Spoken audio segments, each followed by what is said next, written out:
Hey guys, what's up? Hello, with Football Talk here. We're looking into draft season, and I'm going to be previewing my top 10 prospects at every single position over these next few weeks. You can check back in tomorrow for my top linebackers at my page, because I'm going to be putting out one video per week, but you can find a couple of breakdowns per week there.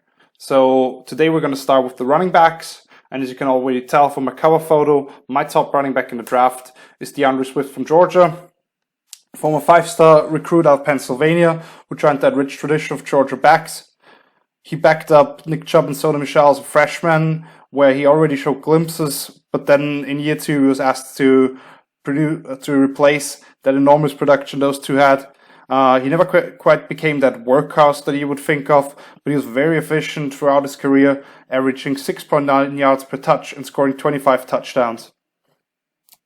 So Swift is a very elusive back. He's that kind of a cut-in-the-dime playground type moves runner. He's great at tackle leverage, almost like a receiver when he aims to the outside of a defensive back or of a linebacker and then cutting right underneath that to make that guy look pretty silly. However, he's not just a shifty back. If he has to, he doesn't mind lowering the shoulder and being physical either.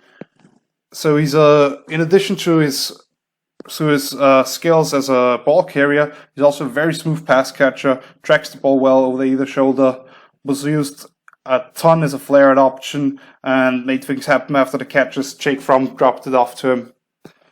The negatives for him, he's just not very big. He won't push a pile or run through somebody in the gap, and that size also shows up in pass protection. But another one of my concerns is also that his elbow gets a little wide when he makes all those moves. And with those grown men at the next level, they'll be trying to rip it loose and get it out of there for more fumbles. Still, with that being said, he's a very elusive runner and clearly our number one back. He never quite reached 200 carries a season, and I don't imagine him being that guy at the next level who will be taking the bulk load of the carries. But he might be even more targeted as a receiver in the passing game, more of a top option there. Let's move on to my number two back. That's J.K. Dobbins out of Ohio State. This guy came in with bang. As a freshman, he put up over 1,400 yards on less than 200 carries. In 2018, it's kind of a down year, but only to come back and have a monster junior season. He went for over 2,000 rush yards and 23 touchdowns on 6.9 yards per touch. Those were he put up the top marks for freshman and overall in Ohio State history, which is pretty big considering all those guys who went through there.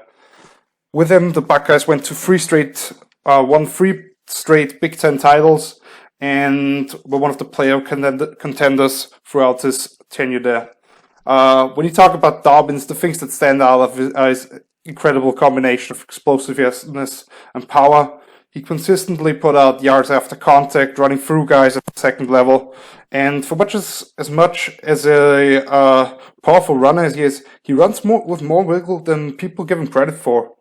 I also think he's improved his vision and patience throughout his career with the Buckeyes. And he wins that one-on-one with the safety 15-20 yards downfield consistently.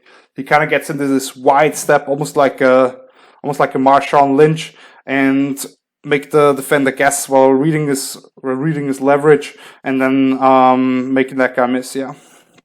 So last season, the problem was he almost exclusively ran out the shotgun and those zone read plays, with Justin Fields as an option to pull the ball on the backside to scare the defense. He also got some big holes to run through, and the thing that really stands out to me is it's just not very fluid on the lower body, and it kind of needs to clean up that footwork in pass pro to be consistent at the next level. So while he's not as complete, talking about pass protection, top and speed, as the guy I'm gonna mention here, he reminds me a lot of Ezekiel Elliott. That powerful, explosive back who can make those big plays, but also be a physical tone setter. And he took over some games for Ohio State last year, and as a freshman. Another thing that when I watch his tape that really impresses me is how is his ball security. He keeps that ball high and tight, and that just led to 5 fumbles and over 800 career touches. Moving on, number 3, Jonathan Taylor out of Wisconsin. This guy put up a 3-year stretch for the history books. He set the freshman rushing record as soon as he came into Madison, and then basically had 3 seasons of 2,000 plus yards rushing alone. He was a first team All Big Ten selection every single year. Won the Doak Walker Award these last 2 years as the top back in the draft, and was a first team All American in each of those 2. When he sees an opening, he brings the fun down the second level. He comes out of his tracks with some explosion, and he took a lot of carries to the house these last few years. He brings great force behind his pads, and always runs with a forward lean and high knees, leading to a bunch of yards after contact. And with his running style, he tires out defenses, and a lot of his big runs come late in games. For power back, he has pretty sweet feet as well to move around traffic, and last year he put up career highs in catches with 26 and receiving yards with over 250. The big concern here, 18 fumbles, 15 lost. There's no second hand on the ball. He just has his problems with ball security, and he will have to fix it if he wants to be trusted by NFL coaches. Otherwise, I'd see him taking off the field quite a bit. He also had limited fourth down work, just 16 catches for his first 2 years. And in pass protection, he wasn't asked to do a lot of pass protection. If he did, he kind of dropped that head and let guys get through. With all that being said, Taylor is the most accomplished and pro-ready runner in this draft class with almost 1,000 career touches. That's pretty concerning, but he handled that load pretty well through those 3 years, and never seemed to really get banged up or not be able to work with those carries. And at the combine, he ran a 4.39, best mark among running backs at 226 pounds. So that home run hitting ability will probably translate very well to the next level. All right. Finished with the top 3. Now let's move kind of to the next group of backs. At number 4, I got Cam Akers out of Florida State, former number 1 national running back recruit. Never quite reached that success he wanted as an individual or as a team with the Seminoles. But with that being said, he was the bright spot a lot of times for Florida State, and his numbers improved every single year, especially catches and receiving yards. They went up every single season. So what stands out about Akers is when he plants that outside foot, he accelerates through that cut. You see him knife through defenses and bounce off tackles with great balance. And in the open field, he loves the dag-like move to make people miss. Throughout his career, he ran up behind an erratic Florida State O-line. That's one of the crazier statistics here is 3.9 of his 4.9 yards came after contact throughout his career, which is just a crazy number to me. His combine was also highly impressive, running 4.47 in the 40, and what really stood out was that those tremendous feet he had through the drills. You saw him, something that was one of my biggest concerns, which I'm going to come up next, is his ability to translate information from his eyes to his lower body and be more efficient with his footwork. What I saw at the combine, like reacting to coaches' keys and backs moving, he has the potential to improve in that. But that's in college. You saw him kind of get stuck behind those blockers at times. At the Seminoles, he was involved in a lot of pro-style pass protections. But he needs to do a better job at IDing the biggest threat and blitz pickup. And he also dropped 5 passes in 2019 on, I think, 45 catchable passes. So that's a bit of a concern here as well. Akers is physically ready for the pros, and he has all the traits to become a featured back. Early on, I think he needs to be more in a gap scheme where he can just hit the hole and make things happen at the second level. And I also think he needs to refine his pass pro if he wants to be left on the field on third downs. With that being said, his upside is through the roof. I think after those top 3 backs, there's kind of a drop-off, but Akers is my next guy up because he has all the talent in the world. And rounding out my top 5 is Clyde Edwards-Helaire from LSU. Former 4-star recruit out of Baton Rouge, who joined his hometown Tigers. He didn't see any touches really behind Geist as a freshman, but he already showed signs in year 2 and then exploded last season. 1,867 yards, 17 touchdowns, 6.9 yards per touch, and an impressive 55 catches, which is a very high number for any college back. Throughout his career, he's pretty much overlooked until the middle of last season at 5'8", but he has a low center of gravity, so it's tough for defenders to bring him down, and he runs with a chip on his shoulder. If you watch the Alabama game, he runs through people. I mean, those guys didn't want to tackle him at the end of the game, and he closed that game out with by breaking several tackles and dragging guys for first downs. So as physical as he is, he also dishes out some sudden cuts, and he has the best spin move in the draft. His ability to stop quickly is very impressive. He's really patient as he approaches the line, and he presses the hole to make guys commit at the second level.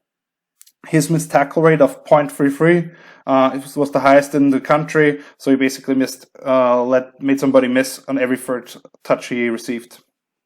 As a pass catcher, he was a great checkdown option, outstanding after the catch for LSU a lot of times last year, picking up crucial first downs. But he was also flexed out and ran quite a few downfield routes, like corner routes out of the backfield. A lot of times he just was there to run guys off for his receivers to catch the ball underneath. So very involved in that area of the game. Downside here, he simply lacks elite acceleration or speed. He's not that guy who's he's had plenty of good runs, but he's not gonna be that guy who takes it 80 consistently. And something that I think you benefit a lot from is facing a lot of soft boxes with all those spread looks. LSU primarily used 5 guys out in the route, so there's limited pass pro snaps for Edwards-Helaire, and his height is a bit of a concern in that area. Overall, he reminds me a lot of Devontae Freeman. His best qualities to me are the anger he runs with and those 55 catches last season. So he will contribute in the passing game as well, even though I'm not sure how much of a downfield threat he is in the NFL with all that speed. But just 2 career fumbles on 439 touches is pretty impressive. One of my concerns as well is his sustainability, which leads me back to Freeman. Helaire is definitely not a small back. He's built very compact, but with his running style, I'm not sure how long he can keep that up in the NFL. All right, moving out of my top 5. At number 6, I have Eno Benjamin from Arizona State, former 4-star recruit. Barely saw the field as a freshman, but has been a workhorse ever since. He set the Arizona State rushing record in year 2 with 1,642 rushing yards. And while his numbers dipped a little last year, I thought the offense lacked a lot of talent on the O-line, and he had to work with a freshman quarterback who, even if he's pretty talented, still makes things harder and makes defenses focus more on the running attack. So Benjamin is 5'10", 200 pounds with excellent thickness through his body. He runs with a wiggle and shiftiness that is second to none. He has to have ankles of steel with some of the cuts he makes, and I love those jump cuts that he displays. The former Sun Devil runs like a wild horse, and he finishes runs in violent fashion, showing continuous lag drive and making things happen after that first collision. He put up some bad stat lines in 2019, but he always ran hard and fought for extra yards, closing out several games. Some of the concerns here, he was rarely used as more than a checkdown or flared option. He doesn't mind delivering the blow on a chip and release, but his take-on technique in protection definitely needs some work. And he also gets caught dancing behind the line at times. I think he needs to be more calm with his running approach. And you see his elbow get a little too wide off his body as well, which I don't like. That's also, his fumbles went up from 1 in 2018 to 6 last season. So that's a bit of a concern, but you also have to consider there was some exchange problems with that freshman quarterback at the mesh point when you ran like zone read and all those kind of things. And the defense put a lot of extra bodies in the box because of that as well. So he had some tough work there. So overall, Benjamin, he can get around defenders untouched, but also stick his face mask in their chest and run through them. So he's one of my favorite backs to watch, probably the favorite one outside of Swift. At number 7, I have Zack Moss from Utah, former three-star recruit who originally committed to his hometown Hurricanes, whereas brother Santana Moss also started before spending 14 years in the NFL. Instead, with the coaching change, Moss decided to go cross country and join the Utes. There was a 3-year starter with 1,000+ rushing yards every single season, and last year in 2019 he broke several school records, including career rushing yards, touchdowns, and 100 yards games, while also winning the Pac-12 Offensive Player of the Year. At 5'10", just under 220 pounds, Moss is a patient but powerful runner. He rarely allows defenders to square him up and always pulls those legs through contact with great balance, which also led to 87 missed tackles forced. This was the best mark among all draft-eligible running backs. As powerful a runner he is, he also has some nifty moves and kind of weaves through defenses. I think he shows fluid footwork, loose hips, and light feet, which I really like, and just great awareness as a ball carrier. He's just very... He has a good feel what defenses are doing and where everybody is on the field. The negatives here is he was never really a downfield option in a pass game, and he's just not very dynamic, so I can't really see him winning a lot of one-on-ones against linebackers and being a primary target in that regard. And he's just not a very explosive back. Ran a 4.65 in the 40, which is like borderline for starters. And he's had some shoulder and knee injuries with almost 800 career touches, so he has some tread on those tires. While he's not very flashy, I really appreciate the violence and feel he runs with. I think he's best suited for a zone-based offense, but he can run pretty much any scheme with that kind of footwork. He's probably best paired with another more explosive secondary back who can also catch the ball and contribute in that area. Alright, at number 8, I got Keyshawn Vaughn out of Vanderbilt, one of the top high school players in the state of Tennessee. Had to join Illinois first before transferring to his hometown Vols after 2 years. In 2018, he had an incredible 5-game stretch to close out the season, 85 carries for 749 yards and 7 touchdowns on 8.8 yards per rush. His numbers dropped pretty dramatically in 2019, but that was also because that Vandy offense just didn't have a lot to offer. This young man has incredible lower body strength and breakaway speed, but he also runs very tough and breaks more tackles than he probably should. That led to an incredible 5.28 yards after contact in 2018. Just bonkers numbers. What I like about him is he will attack the line, then cut down that stride length, and all of a sudden turn on the jets again to get away from the defenders. He has impressive burst and backside vision, and he's just been a home run threat throughout his time there. When it comes to the passing game, watching his tape, I don't think there's any way you can blame him for not catching as many passes as he did, because when you watch the target when you check out the targets he did receive, a lot of them were thrown into the ground towards his feet or were way off target. The negatives here for me, I think he bounces outside too much, and he's just not overly creative in the open field. And even though he's technically sound in pass protection, he got run over by some hard-charging blitzes, a lot of times simply because he doesn't have the size to take those guys on.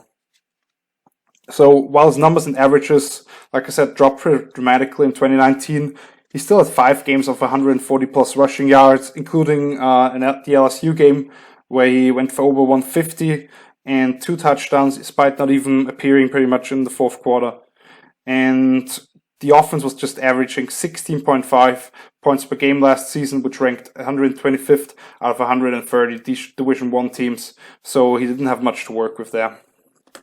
At number 9, I got James Robinson out of Illinois State, the all-time leading rusher in the state of Illinois.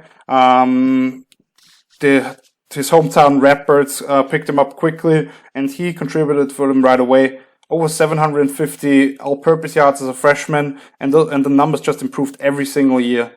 Last season, he went for over 1,900 rushing yards and 19 touchdowns, earning first-team AP All-American honors, and he's been a Walter Payton finalist for the top player in the FCS these last 2 years. Robinson has a good dense build at 5'10", 220 pounds, and he takes that head down and plows ahead with a low center of gravity and elusive moves. He doesn't leave a lot of space to work with, and he splits FCS safeties routinely to go all the way. Robinson has some dynamic moves in the open field, but I think he's even better at making those subtle shifts of those running paths and influencing secondary defenders. With that being said, he has a tendency of bouncing outside too much on zone plays, and in pass pro, he has too much of a wind-up of the arms and just doesn't anchor down. Last season, he had just 16 catches for 80 yards, but to mention here as well, when I watched him at the East-West Triangle practices, I think he looked really good in those one-on-ones against the linebackers. So he has some room for improvement in that area. Obviously, the FCS competition is a question mark here, but I think Robinson, I like him better than a lot of those one-trick ponies from the Power 5. And closing out, number 10, Joshua Kelley out of UCLA. Just a 2-star recruit coming out of high school. Started out at UC Davis before joining the Bruins after 2 years. Over that stretch, he put up over 2,300 rushing yards and 25 touchdowns. He has a solid build at 5'11", 220. He runs with a bounce to his steps and is rarely caught up in traffic. One of his best qualities to me is his ability to diagnose pre- and post-snap looks and adjust accordingly, finding solutions. He runs a little wiggle, but is also not afraid to drop that shoulder. And I think he's just had a really good pre-draft season. At the Senior Bowl, whenever he touched the ball, it felt like fireworks are going off. And he won a bunch of those one-on-ones, which was a concern with just 16 catches last season. All right, the negatives here, like I already said, 16 catches in 2019. He's yet to prove himself as a pass catcher. And while the time at the combine was pretty good, I think the long speed is still a question mark here. He got caught from behind a couple of times on tape, and I don't think he'll be that home run hitter that you might expect from him. And I also think he's a very tough runner. He just doesn't break a lot of head-up tackles. Like if somebody can square him up, he's most likely going down. Still, Kelley's toughness and vision as a runner are very intriguing to me. I think he is kind of a capped ceiling, but a very efficient and very consistent runner to me. All right, and the 2 guys I want to mention here as well, my honorable mentions. Antonio Gibson out of Memphis, highly explosive player. Kind of that wide receiver running back hybrid, primarily played in the slot for the Tigers. But when he received those touches in the backfield, he was great at it. He was great. He was so explosive, and his ability to make big plays, run through people with tremendous contact balance is very intriguing. Still very raw at the position if that's the way he's going to go at the next level. But and he just ran 2 schemes basically. It was those stretch plays from 2-back sets and some power. But I think he has a lot to work with. I really like the talent he brings to the. And the second guy is Darren Evans out of Appalachian State. Had a great career there. Contributed in all facets: kick return, receiving, rushing. He's very good in the open field as well. Very dynamic player. And was very consistent for App State. So to kind of recap, my top back by quite a margin is DeAndre Swift from Georgia. I think he's kind of in a class by himself with Dobbins and Taylor right behind that as that second tier. I think Swift is a mid-first round pick, depending on how highly you value the running back position, while Dobbins and Taylor are kind of those fringe end of first round, early second round type players.